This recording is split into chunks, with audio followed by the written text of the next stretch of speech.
কথা বলছি। Voter list সংশোধনের নামে ভারতীয় জনতা পার্টির সমর্থক যারা হিন্দু তাদের নাম বাদ দেওয়া হচ্ছে, বিশেষ করে মতুয়া নমশূদ্রদের নাম কেটে দেওয়া হচ্ছে। এই চক্রান্ত চলছে বনগাঁ রানাঘাট থেকে আরম্ভ করে যারা সীমান্তবর্তী এরিয়ায় বেশিরভাগ হিন্দু সম্প্রদায়ের মানুষ, উদ্বাস্তু সম্প্রদায়ের মানুষ, যারা ভারতীয় জনতা পার্টিকে জীবন দিয়ে ভালোবাসে।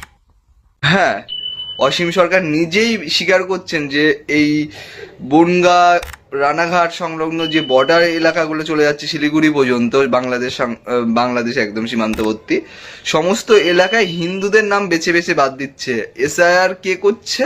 কেন্দ্র সরকারের অধীনস্থ নির্বাচন কমিশন। শুভেন্দু অধিকারী কি ডায়লগ মারছে?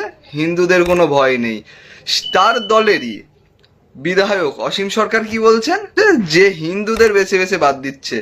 আসল সত্যিটা হলো, ওই আগের ভিডিও বলেছিলাম 2002 সালের লিস্টে যদি আপনার নাম থাকে, আপনি হিন্দু হন কিংবা মুসলিম হন দেখার দরকার নেই, আপনার নাগরিকত্ব আপনি পাবেন। আর 2002 সালের লিস্টে যদি আপনার নাম না থাকে, তাহলে 1000 ডকুমেন্টস দিলেও আপনি হিন্দু হন কিংবা মুসলিম হন, আপনার নাগরিকত্ব সম্ভব নয়।